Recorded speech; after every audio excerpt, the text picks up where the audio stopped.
Everybody see that? Yeah. Okay, great. Yes. So, where to begin? Well, let's remember that the two major players with respect to specific immunity are the T and B cells. We also, however, talk about macrophages, and dendritic cells are mentioned in this chapter as well, which are derived from monocytes, as are macrophages, actually. So we want to begin to associate T lymphocytes with what is referred to generally as cell-mediated immunity, while B lymphocytes are connected with antibody-mediated immunity. So sometimes you run across those two categories, cell-mediated and antibody-mediated.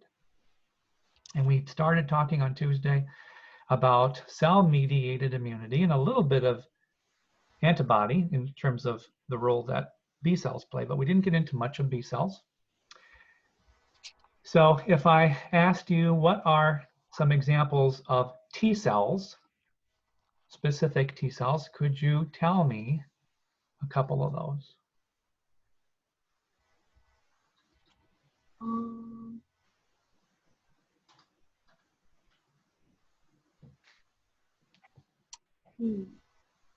Anybody? Helper T cells. Helper T cells, very important group, right? We talked a little bit about those on Tuesday.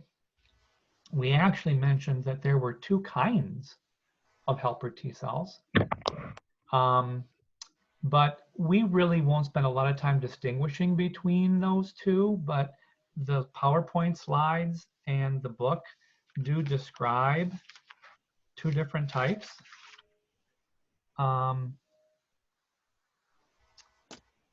And then there was another type that we got to, maybe at the very, very, very, very end of Tuesday. It was called the cytotoxic T cell. Do you remember that one? Cytotoxic T cell. Yeah. And there's actually even a third one, which I blocked out of that table. So I'm not even going to mention it, but it's listed there in table 15.2 of your book. It's called regulatory. We're not going to get into T regulatory cells, but there actually are several different kinds. But helper T certainly has to be probably the most commonly thought of types of T cells, I would say. Not to diminish the role that the other ones play, of course. And we talked a bit the other day about how T cells become activated, right?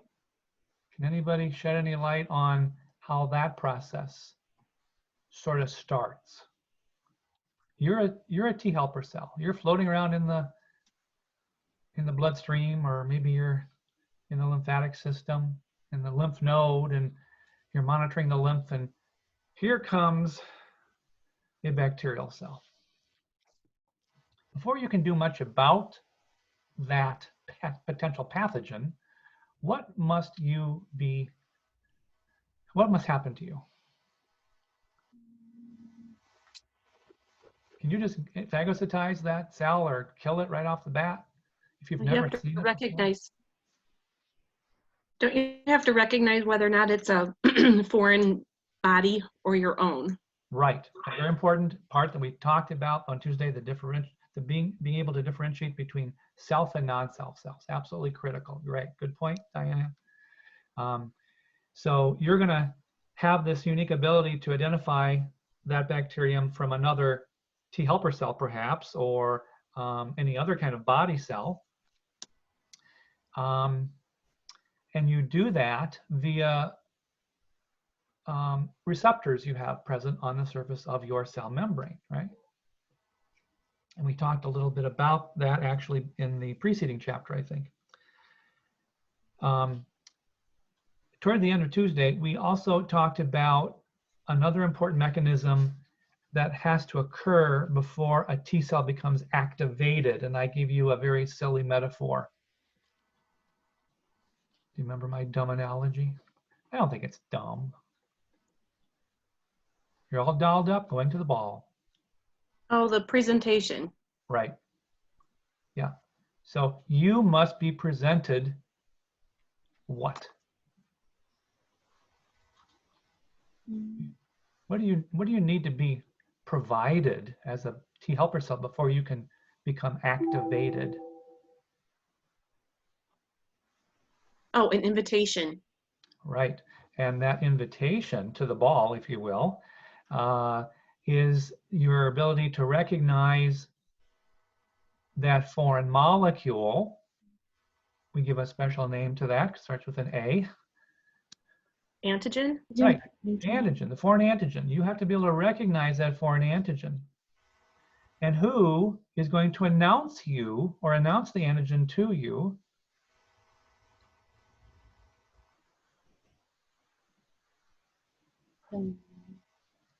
Is that the presentation cell that's going to announce that? Right, exactly. The antigen presenting cell. And as we mentioned the other day, that could be a macrophage, a B cell, or this dendritic cell, it's called. That's the cell that will have phagocytized that bacterium, let's say. That's the pathogen we're interested in studying or getting rid of. And when that antigen presenting cell phagocytizes the antigen bearing cell, like we see in this diagram, it phagocytizes it, it puts it into a vacuole, like we see here, and it uses lysosomes to break that bacterium down, destroy it, dissolve it, right? You know what lysosomes are? They're hydrolytic enzymes found in that organelle. And then that antigen is presented on the surface of that macrophage, let's say it is. And there it is, shown in this diagram. You guys see that, right? The blue processed antigen that came from the dissolved bacterium. And we note that this is being presented by a MHC2 receptor. What's MHC stand for? Major histone complex. Right, major histocompatibility complex. MHC. So there's the presented antigen. Here comes our T helper cell that is going to complex with the antigen presenting cell. Now, that particular helper T cell must possess on its surface the proper receptor to recognize the antigen. And we talked about that the other day, how during hematopoiesis, the development of lymphocytes in the bone marrow, your body produces a ton of different types of T cells. What makes them each unique? Is that the receptors on them? Exactly. Each one has its own unique receptor. Yep. And so not all helper T cells are going to be able to recognize this particular antigen, right? Only a very small subset of the total. And so this is that process taking place where this T helper cell has the proper shaped receptor that can fit into the MHC2 receptor of the antigen presenting cell and combine with the antigen.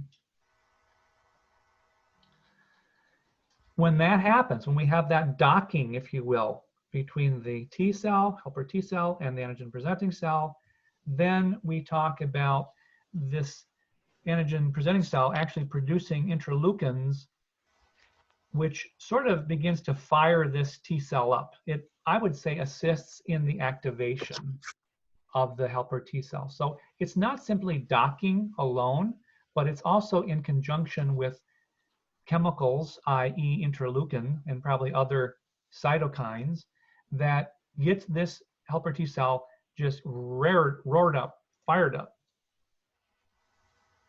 And then it also releases interleukins of its own, different other kinds.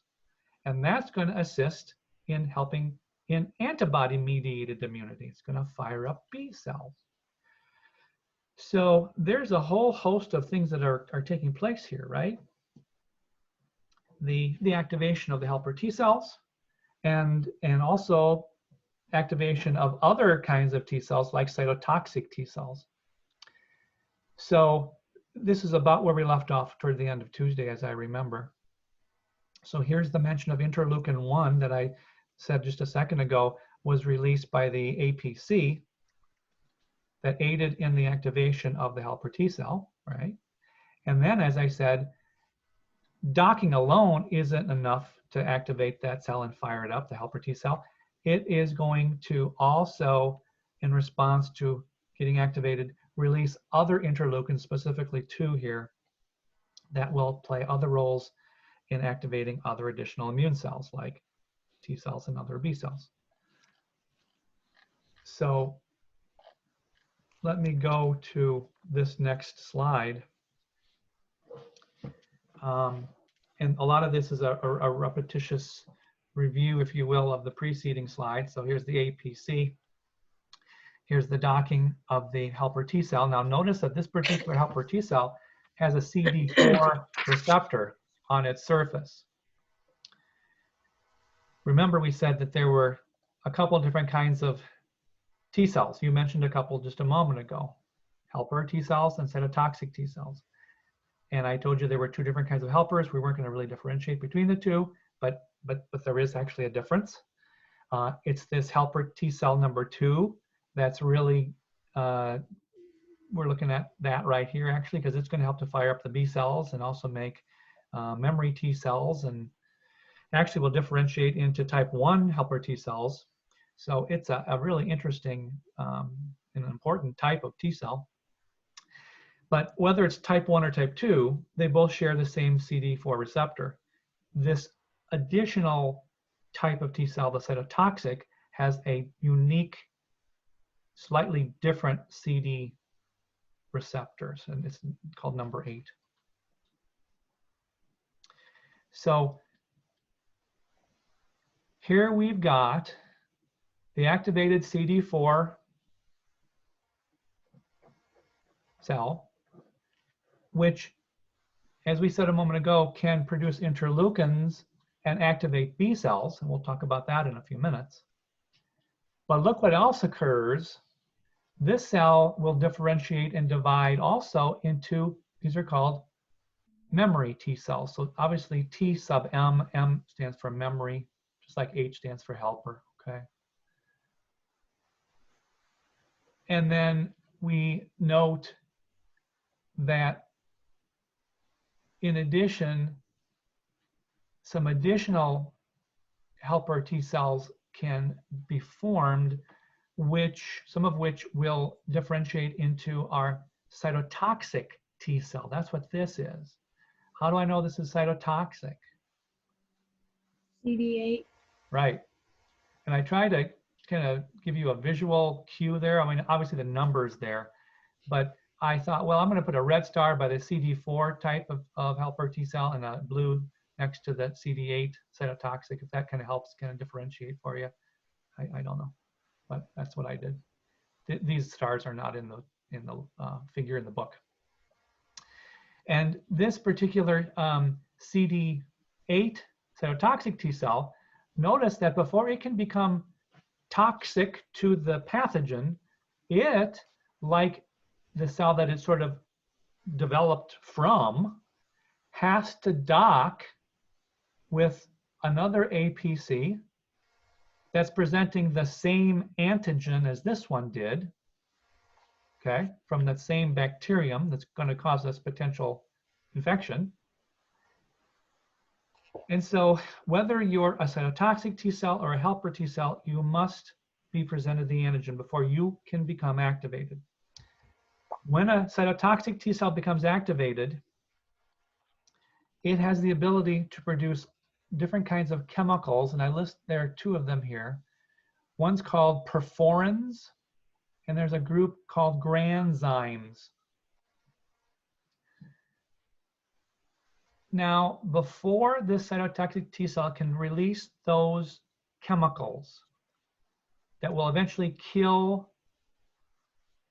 the pathogen, or in this case, we're talking, I guess, about a cell that's been infected with virus. It has to recognize this cell as being infected. And it can do so because it has the proper receptor here to recognize the antigen.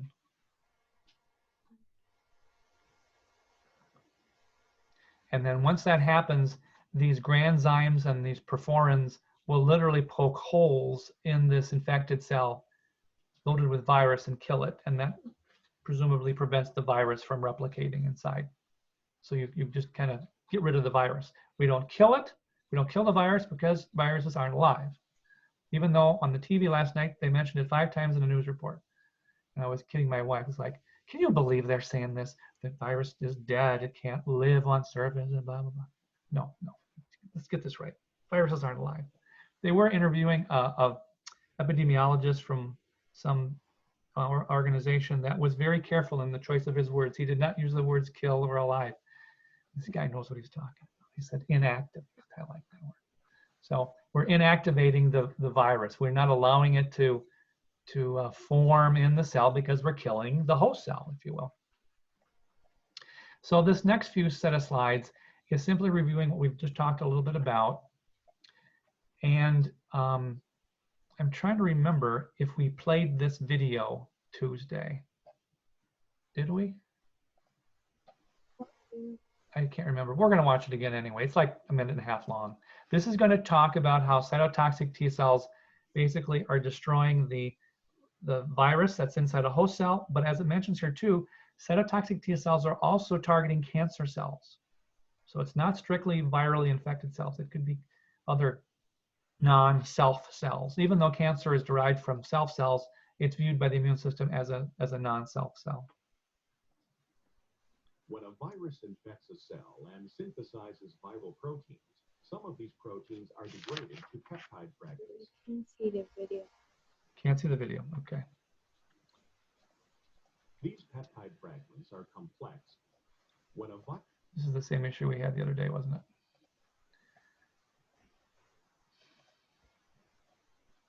Now? Yes. Okay. Yes.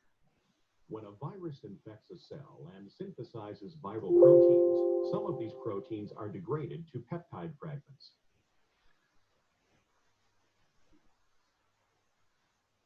These peptide fragments are complexed with class 1 MHCs and displayed on the surface of the infected cell. Cytotoxic T cells interact with the virus-infected cells by recognizing both the viral antigen and the class 1 MHC. The cytotoxic T cell then releases cytotoxins, which induce apoptosis in the infected cell, and perforin, which causes perforations in the cell membrane. Self-proteins are also degraded, and the fragments presented on the surface via class 1 MHCs. This is not shown. Fragments of self-proteins are not recognized by cytotoxic T cells. Cytotoxic T cells remain intact, detach from the infected cell, and move on to other target cells. So let's watch that one more time. This is, again, primarily targeting virally infected cells and cancer cells. When a virus infects a cell and synthesizes viral proteins, some of these proteins are degraded to peptide fragments.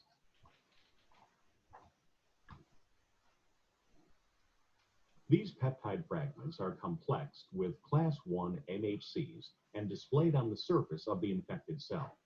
Why is that important?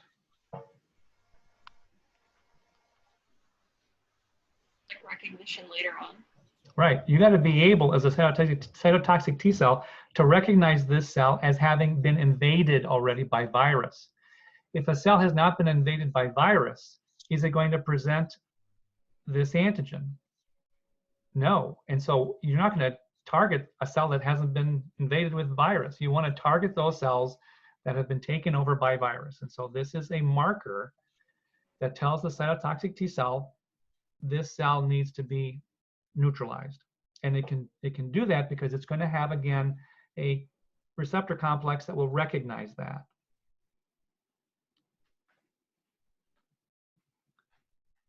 Proteins. Some of these proteins are degraded to interact with the virus-infected cell on the surface of the infected cell. Cytotoxic T cells interact with the virus-infected cells by recognizing both the viral antigen and the class 1 MHC. The cytotoxic T cell then releases cytotoxins which induce apoptosis in the infected cell. And Do you know what apoptosis is? Like when the cell explodes, like cell death. Yeah, apoptosis is defined as cell death. You're right, yeah. So the cell it basically commits hara-kiri, sort of, kind of kills itself. And these perforin chemicals that are being produced by the cytotoxic T cell will also poke holes, as it says, and you'll see that in the cell. So the cell's going to die, whether it does so by perforin's effect or by self-suicide, cell dies. perforin, which causes perforations in the cell membrane. Self-proteins are also degraded, and the fragments presented on the surface via class 1 MHCs. This is not shown. Fragments of self-proteins are not recognized by cytotoxic T cells. Cytotoxic T cells remain intact, detach from the infected cell, and move on to other target cells. So if that cytotoxic T cell comes across another virally infected cell, it'll kill it, provided its receptor recognizes the antigen.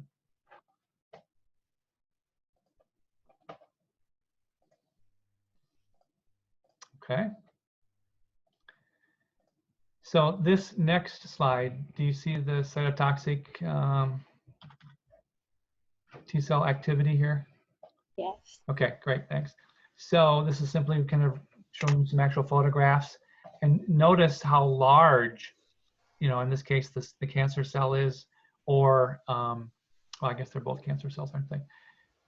What I'm sort of struck by is how much smaller the cytotoxic T cell is in comparison to what it's trying to kill. Just sort of interesting. This micrograph on the left also is showing what? What are these? Retinal cells. Right, RBCs. Yeah. Now here we have actually several cytotoxic T cells attacking at once. That's kind of interesting, isn't it? Yeah. So they're utilizing, again, a different receptor than the helper T cell is, but is identifying, again, the pathogen. That's the critical thing. It's able to identify the pathogen.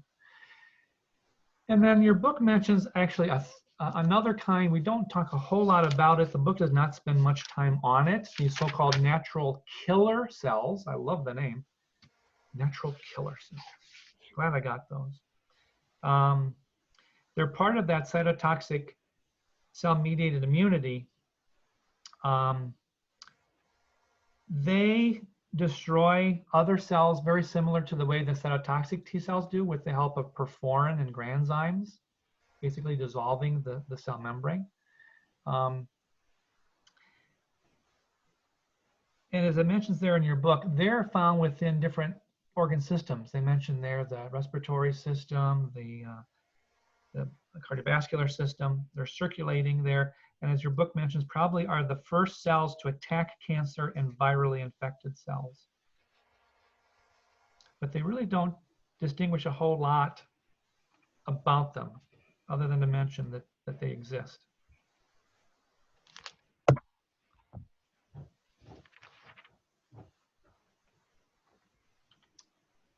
Okay. Let's then shift gears a bit and talk about the role that B cells play. We've talked about T cells, helper T cells, cytotoxic T cells. We also described how memory T cells are formed upon a recognition of antigen. Then there's this other sort of branch of the armed forces. That's another metaphor you can use. So you got the army there, the T cells, over the trench, in your face, fixed bayonets, interacting with the pathogen directly, perhaps. while the B cells, we sort of liken them to what the other day? Are they necessarily physically coming into contact with the antigen? No. No. You're like, how do you,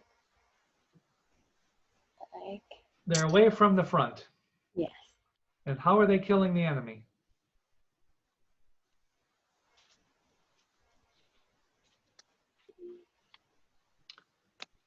You release, I don't know. What was the metaphor I gave you? Don't you guys write this stuff down?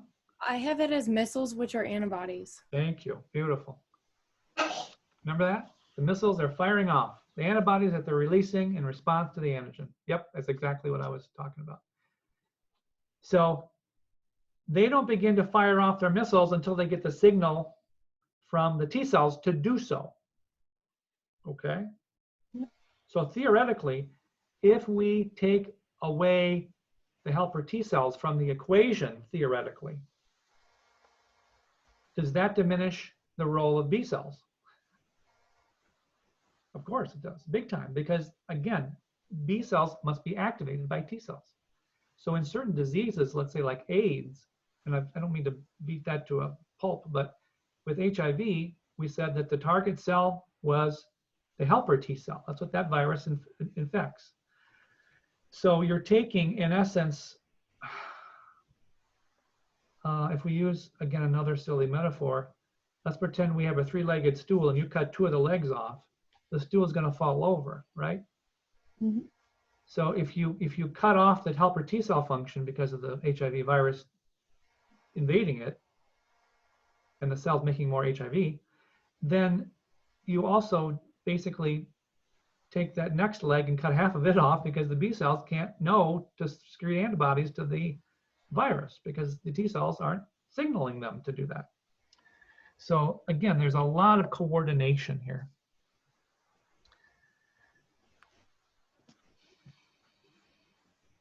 All right, so B cells sort of have to do what the antigen presenting cells did earlier. They are going to phagocytize the pathogen of interest. Let's pretend it's a bacterium. They will present the antigen on their cell surface, and then the activated T cell can come into contact with that B cell, and both will recognize one another, if you will, and that will sort of help to activate the B cell. Now, there's also cytokines, other sort of chemicals like interleukins that assist in that process, but let me see if I've got a video here that talks about that.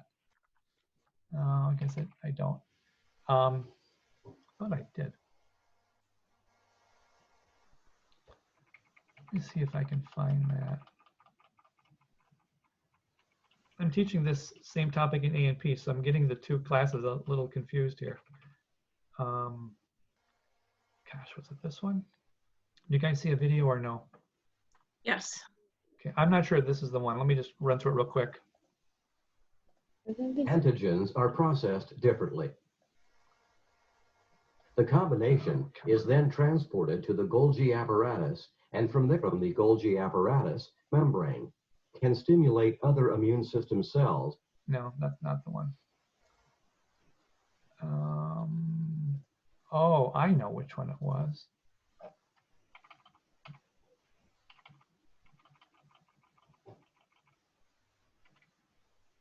I think it was this one. Do you guys see clonal expansion? yes. Okay.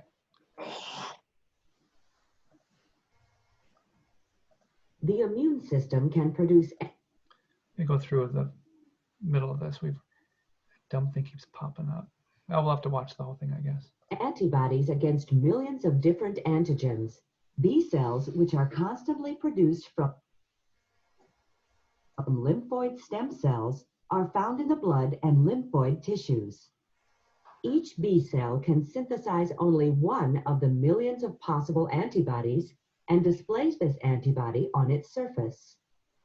When an antigen meets a B cell having a surface antibody of the proper specificity, it complexes with the antibody. B cells that are not activated do not develop further. Stimulation of only the B cells that carry antibodies that react with antigen is referred to as clonal selection. Following antigen-antibody interaction, antigen-antibody complexes aggregate on the surface of the cell. This is called capping. The antigen-antibody complexes are then internalized. The activated B cell swells and begins to divide rapidly, producing a B cell clone.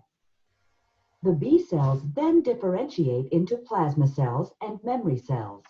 Plasma cells produce the specific antibody that provoked its formation, whereas memory cells remain in circulation but do not produce antibodies. Memory cells can become activated by a later challenge by the same antigen. Many antibody responses require signals from T helper cells. The T helper cell is stimulated by an interaction with an antigen-presenting cell such as a macrophage. The macrophage ingests the antigen, digests it, and presents it on the cell surface via a class II MHC. The macrophage then activates a T helper cell that carries a T cell receptor capable of recognizing the antigen on the class II MHC of the macrophage. The B cell presents the antigen on its surface using class II MHC. The activated T helper cell interacts with the B cell and secretes chemical signals called interleukins to stimulate the B cell to differentiate into a plasma cell and produce antibodies. Okay, so I misspoke earlier when I said that the B cell phagocytizes the pathogen. It doesn't need to do that because it has on its surface this myriad of different unique antibodies. Remember us talking about that, I think, on Monday or Tuesday? So it's already got those signals, if you will, on the surface. There they are. Those, of course, again, are the surface antibodies. And only those particular antibodies that will recognize antigen will be involved in antibody-mediated immunity. This guy won't, this guy won't, this guy won't, this guy won't, because their receptors won't accept the antigen. Okay? So once we've got the T cell activated, having been docked with the antigen presenting cell, which is what they talk about here, reviewing it very nicely. Now that activated T cell has got to come into contact with the B cell. And there they are, they're coming together. This guy's already interacted with the helper, or with the antigen presenting cell. And here's the B cell with its antibody here in blue. And then of course, this is what? The antigen. The antigen, right. It came from the pathogen. And there's going to, of course, be recognition between these two. They're both going to recognize the same antigen. And as it mentions here, the helper T cell will, in response to that, produce these various types of interleukins, which will trigger this B cell to begin to undergo cell division or cloning. Okay? So this is a really good video. Go back and review it, whatever slide number that is.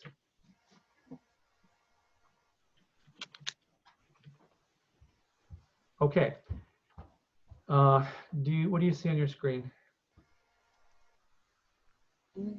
Clonal selection and antigen binding. Okay, great. So this is talking now about that interaction that we left off with toward the end of the last video, right? This B cell, in response to the interleukins produced by the helper T cell, having been activated by the antigen presenting cell, now is going to undergo what is referred to as clonal expansion. So I'm going to skip these first three steps. We've already talked about that. The B cell is activated and begins to undergo clonal expansion. So it begins to divide and differentiate.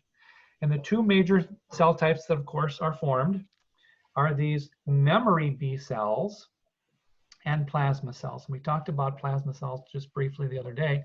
These are the cells that will actively secrete antibody against that antigen. What are the B memory cells there for? Well, can they fight the war? Can they fight this war? No. What can they fight though down the road? They preserve the antigen's identity so that like when next it attacks the body, it can recognize it and then trigger like the release of antibodies. What they're gonna do is they're gonna differentiate into plasma cells that will produce the antibodies. So the only antibody secreting type of cell is this plasma cell, which is technically a B cell. We don't call it a B plasma cell. They just call them plasma cells. So the memory B cells, they don't secrete any of the antibodies. They're just going to differentiate into plasma cells if you have a later challenge in life of the same antigen. Okay.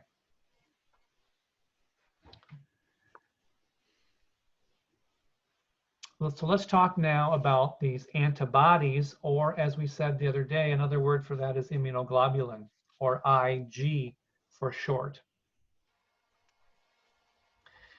You need to remember that these antibodies, we can talk about them as entities secreted by plasma cells, or we can talk about them as surface receptors on B cells. Most of the time, when I think of antibodies, I think of those chemicals released by plasma cells, but I have to remind myself that it's equally as important to understand that antibodies are on the surface of B cells, and that's sort of what begins this whole process of trying to recognize that initial antigen. Does that make sense? Okay. When you look at a symbol or diagram of an antibody or immunoglobulin, this is a protein. Immunoglobulin, and they come in different sizes and shapes. We're going to depict one important group of antibodies called the IgG antibodies as this sort of Y-shaped structure. Now, I'm not trying to suggest you have little Y-shaped things floating around in your bloodstream or in your lymphatic system. This is just a way of trying to symbolize the molecule. Couple things to point out. The C stands for constant. The V stands for variable. So when you look at IgG antibodies as a whole, they all share very similar constant components. Now, being a protein, you know that the building blocks of proteins are amino acids, right?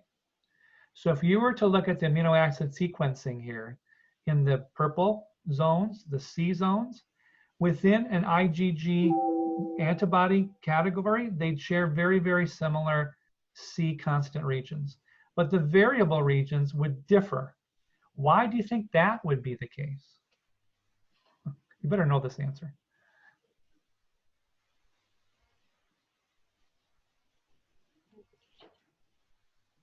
Because they each recognize a different antigen.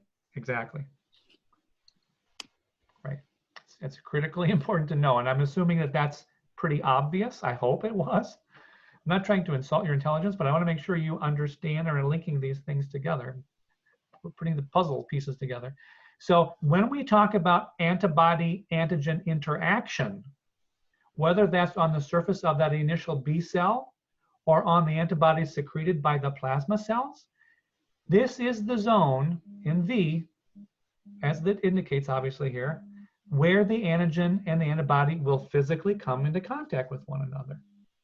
And so, as Bella said, you've got to have the ability to create almost an infinite number of different variable regions to account for the almost infinite number of antigens that you're going to be exposed to.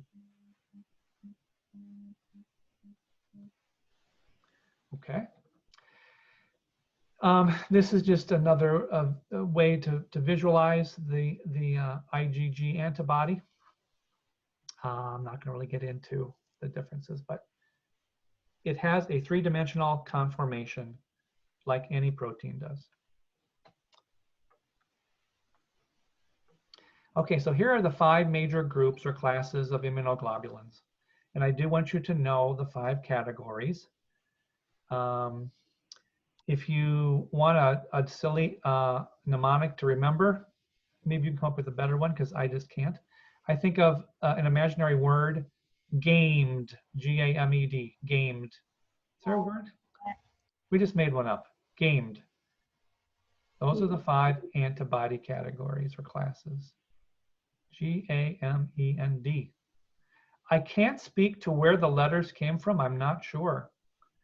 I'm sure you can do some research and find that out. I don't know.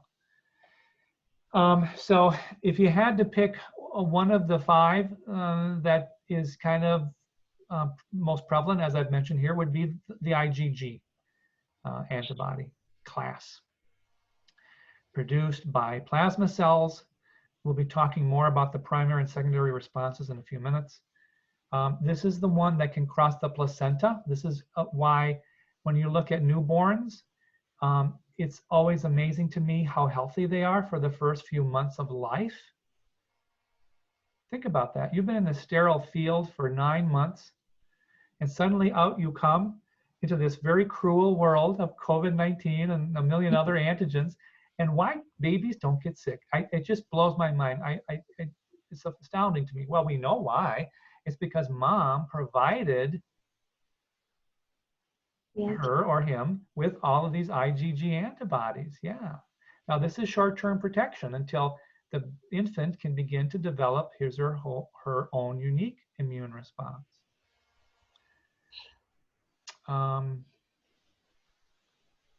IgE associated with allergic reactions. So if you suffer from hay fever or sneeze as a result of your dog's hair or what have you, cat, you know, allergies, not uncommon. If you were to monitor your antibody levels in your blood, if you could do that theoretically, as you got into the fall of the year where the ragweed is blooming and you're sneezing and stuff, you'd see a higher concentration of the IgE antibodies, which is, again, your immune system's response to that allergen, that pollen maybe, or the cat dander or whatever it is. It's amazing how many things we are allergic to. If you ever have a test done, it's my daughter had a test done a couple months ago, and you know, she was listing for me all the different allergies she has. It's just astounding, the different kinds of grass pollens and molds, and oh, the list goes on and on. This next slide is again reviewing the 5 different classes. So here's gamed up here. And what I guess I'd like you to just notice, I'm not going to ask you anything really down here in the table other than the biological function sections here where I've circled. What seems to be quite common among all 5 classes, as you just do a cursory overview visually? They all share what? Common. Don't they all have sort of Y-shaped components? Right? Yeah. So there's going to be constant regions and variable regions to all of these antibodies. When I look at IgM, do you know what this reminds me of? Snowflake? Snowflake. No. That's a good one. Something else. Something that not many people are doing today. There's a hint. And he's like, what? Merry-go-round. Flying. Like, This reminds me of an airport terminal. oh. Schematic. Doesn't it? Yeah, I guess. Yeah. If you've ever flown and you've looked at the American magazine at the back, you know, because you're bored, and you want to see where my flight's going to land in Newark and where I need to run to get to my flight to Chicago. Have you all done that? No? Okay. Well, anyway. This is a classic layout for an airport, if you stop and think about it. And I just think it's interesting that we have this particular chemistry of a molecule that we've sort of, you know, replicated in our everyday life, it's just sort of interesting. And it's probably a function of, again, efficiency, using the most space to interact with, in this case, antigen. So look at all the antigen binding sites here, right? Here's one, here's one, here's one, here's one. There's a whole bunch of them on the IgMs. There's only 2 on IgG and IgD and IgE, but IgM has a whole bunch. This pentamer, 5 kind of individual monomeric components. I just thought it's interesting. Okay. So the next question is, we've got these plasma cells that have been produced by clonal expansion of the activated B cell, and they're secreting lots of antibodies. And your book has an amazing statistic. They say there in your text that although an individual plasma cell can produce around 2,000 antibodies per second, production does not continue indefinitely. Plasma cells do not survive for long, and they deteriorate after they have synthesized antibodies. So when you are sick in bed with a fever and feeling just horrible, you should rest assured that there are literally billions of antibodies being secreted at that very second by all of these different plasma cells. And in another 24 hours or so, you're going to feel a lot better. You're going to be hopefully over the fever. You're going to start making that turn. You're going to start feeling better because of the interaction, perhaps, of those antibodies and the foreign invader, the antigen. So let's talk about some of those interactions. Now remember, the antigen that we're referring to is a foreign molecule. And I've been using the example of how it could be, say, on the surface of a pathogen. But could an antigen not also be a toxic byproduct of the pathogen? That's a loaded question. The answer, of course, is yes. Well, what am I thinking about here? What are some things that pathogens secrete that make us sick? We've talked about Toxins. Right, toxins. So toxins could also be viewed as antigenic, and our immune system might be able to neutralize the effects of the toxins just as much as it might be trying to kill the bacterium, let's say, or virally infected cell, or whatever, cancer cell. The goal here is to neutralize the antigen so it cannot cause issues. One way that antibodies do that is through a process called opsonization. I actually talked about this in the preceding chapter. And the metaphor that I gave you, I have a whole bunch of good ones, right, is the peanut covered M&M. Remember that? Now we talked about it as it related to complement protein, coating the pathogen, making it easier for phagocytosis to occur. This is the same idea. So imagine a bacterial cell like we have here, loaded, covered with antigenic molecules. Of course, what do we have here in green? Antibodies. There's antibodies, right? And they're combining at their antigenic binding sites with the antigen. They are tagging this cell, coating it with chocolate. And here comes the macrophage. That's me. I'm saying, chocolate M&Ms, I'm going to eat those. Could the macrophage identify that pathogen had this opsonization not occurred? No. Maybe not. Probably not. We have marked the cell for death, in other words, really is what we've done. That's what opsonization does. It's basically coating the pathogen or coating the antigen such that it's more easily identifiable to a macrophage or some other type of phagocytic white cell. I'm not going to play the hyperlink video. You can watch that. It's really, really good. It's worth looking at. Neutralization is another antibody-antigen interaction.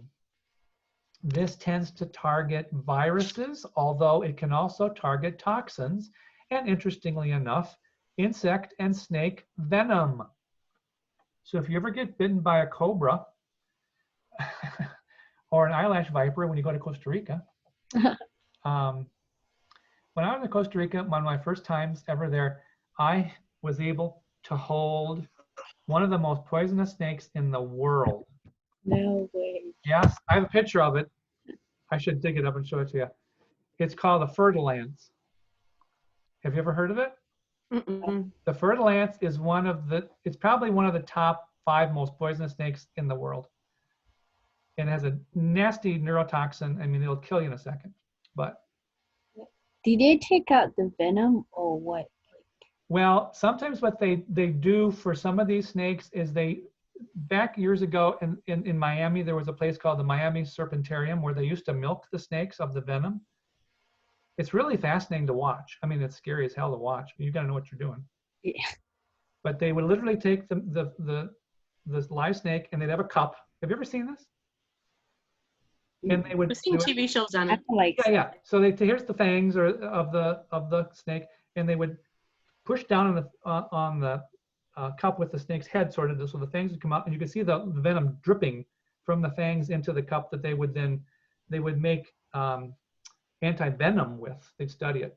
Anyway, very interesting. So this neutralization involves, again, in this particular instance, some viruses that have surface antigens sticking out of them, of course. And then the antibodies are combining with those antigens, quite similar to the opsonization idea, only this is a virus, obviously.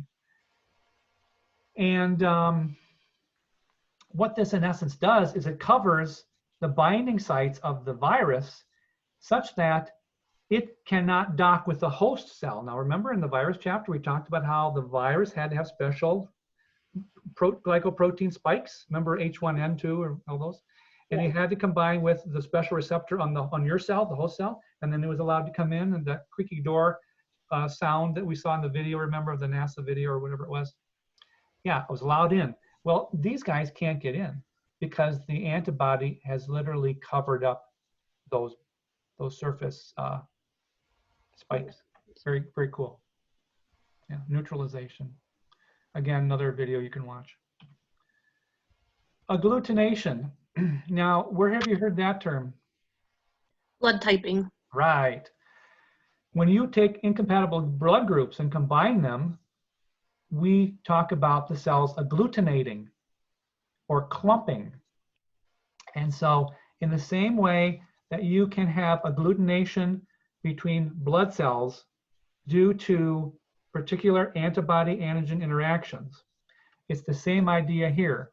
We have these bacteria cells, let's say here in purple, that have combined with antibody, and the antibodies are basically linking all of these bacteria up in a big cluster, as opposed to them being separate entities. They're now being clumped or agglutinated. That's a good thing because now this is sort of like a flock of docile sheep and you're the wolf. You can more easily get in here and get rid of these, attack these pathogens if you're a white cell, because they're all in one spot. Yeah, very cool. Interesting, isn't it? Agglutination, it's called. Complement fixation. This simply gets at the idea that just like complement was involved in innate non-specific defense, chapter 14, complement can also play a role in specific defense as well, but only if there's been antibody-antigen interaction. And so you can obviously see here the antibodies have combined with the surface antigens on these two bacteria. That interaction alone sets into motion these complement proteins. They start getting their act together. C6 combines with C7 and C8, and then a bunch of C9s come in, and we form this attack complex, poking holes in the cell. And of course, here you see these cells literally losing fluid. They're dying thanks to the action of the complement proteins, which could only have done so if we had that original antigen-antibody interaction. Complement proteins are fascinating. It's hard to explain or teach, what they do, but they're just very, very interesting. They're so critical, these proteins.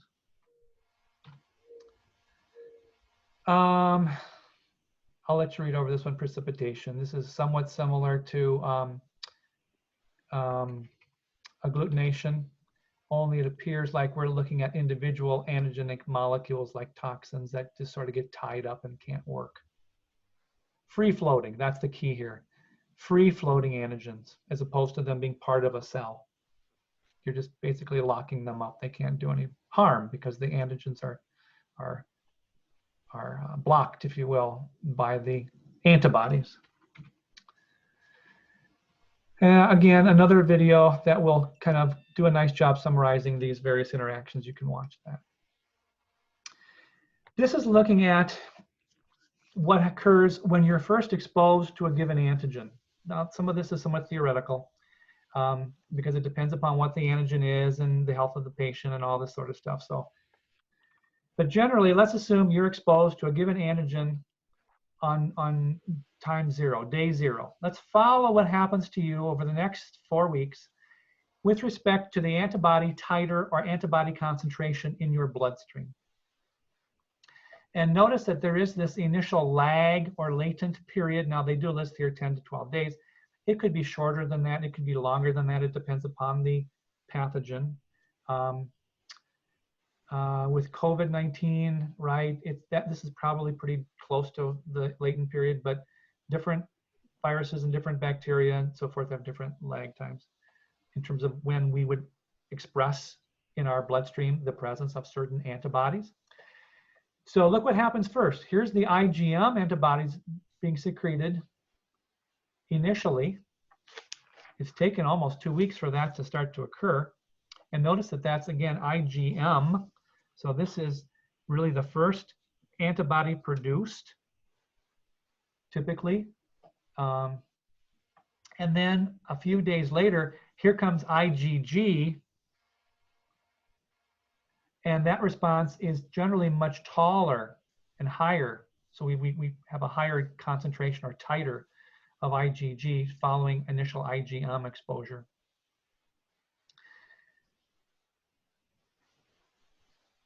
This IgM, as it mentions here, is produced as a result of some of those initial memory cells differentiating into plasma or antibody secreting plasma cells.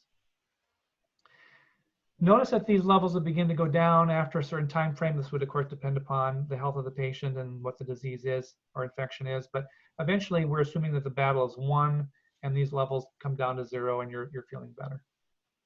What happens if in another 3 years you're exposed to that same antigen? Well, you know that those memory B cells are there, and you also made memory T cells, which can differentiate into helper T cells. So you're going to be firing up the armed forces even more. And here's what happens in this secondary response. It's sometimes called an anamnestic response. So here's day 0. You're exposed to that same antigen. Look what happens to IgM. It goes up just like it did initially. Doesn't look a whole lot different. But what's really critical are 2 things. A, the IgM secretion is much quicker, but look at IgG. Holy moly, it is like, as it mentions here, 1,000 times the initial primary response. If you look at antibody titer levels, it just goes so much faster because you have so much memory built up. Now, presumably, having such high antibody levels means that you may very likely nip that in the bud before you even know you got sick. You might not even be aware you were exposed to that antigen. You're not going to get sick. The only way you would know that is if you were monitoring antibody levels in the bloodstream, which you, of course, would not do probably, unless you had a reason to do that. So that secondary response is much more forceful, rapid, thanks to those memory B cells. Memory T cells don't play any role here, do they? Other than certainly they might help fight the war, but are they going to have any role to play in terms of antibody production? T cells, no. Only B cells do that. Okay, we're going to just wrap things up and talk a little bit about the difference between active and passive immunity. When you get sick, when you're exposed to the antigen in a natural sort of way, you get a sliver, you get an injury, You get exposure to COVID-19, you inhale the virus into your lungs, you're going to have an immune response to that, just like we've been talking about. You're going to make memory T cells, memory B cells, you're going to produce antibodies, you're going to have cytotoxic T cells activated, you're going to have all that happening. And yes, you might get sick, but you're going to have created a memory to that antigen. As opposed to passive immunity. So you're not building up any memory here. It's a short-term protection as opposed to a long-term protection. Can you think of when you might get passive immunity? Under what conditions would passive immunity take place? Like mother breastfeeding. Right, when mom breastfeeds, when the baby, the fetus gets those antibodies naturally, that as they cross the placenta. Remember us talking about that earlier, how healthy babies are initially oftentimes. But mom can also provide the baby with antibodies via the colostrum, the breast milk too.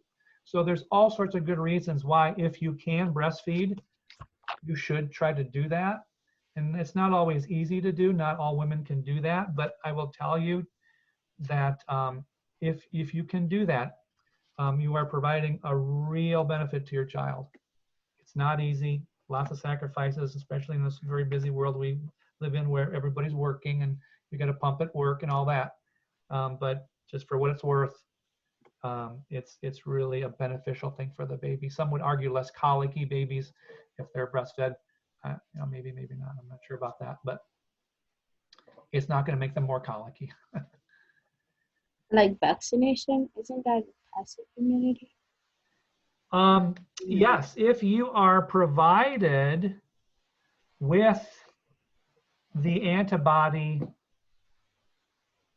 let's say, and we're hearing on the news today, the COVID-19, are there any benefits of taking antibodies that have been built up by somebody who's had the virus and removing those and then transfusing them into a patient that's sick? That's what we're talking about here. Now, we got to be a little careful. Oftentimes, we do this, we give the patient the antibodies because there may be not enough time for the patient to do active immunity. An example that I think of is if you have a nursing home, and let's say we discover that giving COVID-19 antibodies has been proven to help protect the person. Let's assume that's the case. It's not necessarily, we haven't proven that today, but let's pretend we did. And I'm a hospital administrator, or a nursing home administrator, and I've got 30 clients, all of whom have not had COVID, but I'm worried. I'm in Queens, or I'm in Seattle, or wherever.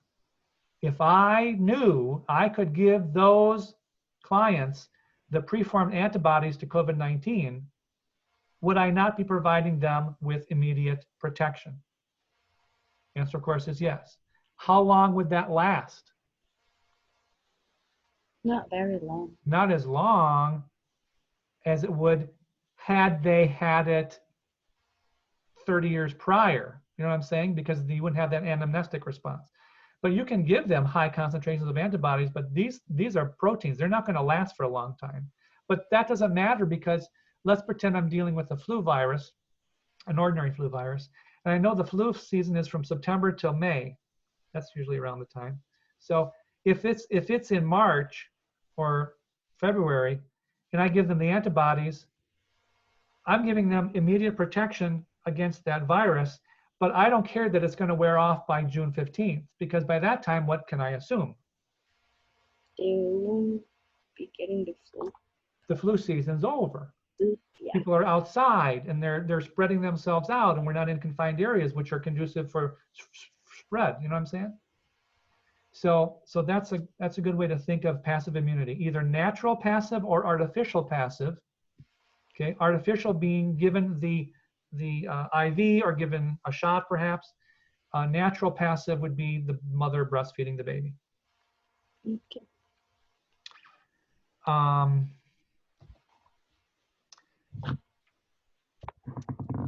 So natural immunity is, as I said a moment ago, a natural part of life. So we could talk about natural active. Okay, you acquire the antigen naturally as a result of shaking somebody's hands who has virus on their hands and then you touch your face. Or natural passive, which is the mother breastfeeding the baby. And then this artificial immunity is typically some sort of an introduction, a vaccination, an IV. You're being provided immunity artificially. So this could be the injection or the IV of the preformed antibodies, like we talked about in the nursing home. Or what about artificial active? What do you think that means? Artificial active. Let's connect these last top and bottom ones. What's that?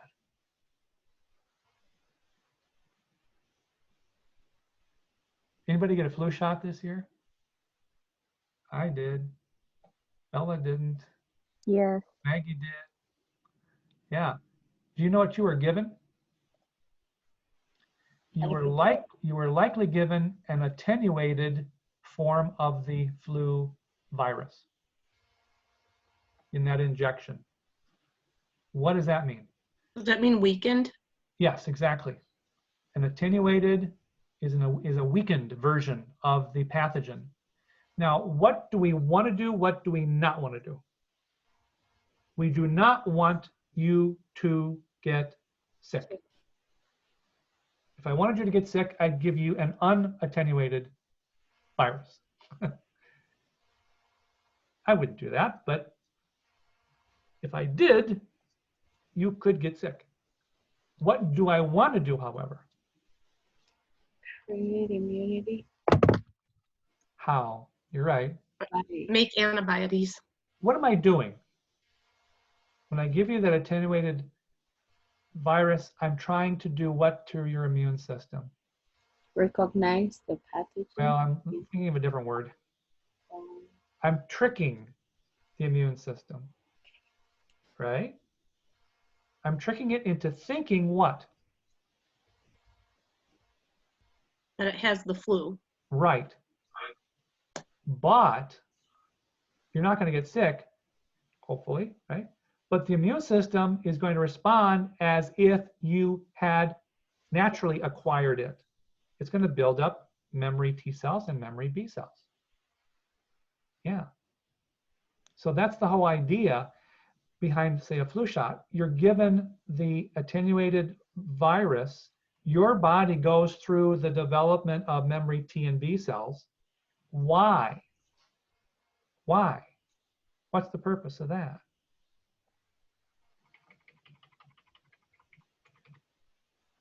Quicker protection. If You were to become exposed. right. Exactly. This is assuming you have some reasonable chance of naturally being exposed to that real full-blown activated virus. And if you are, the secondary response kicks in, you're likely not going to get sick. Yep.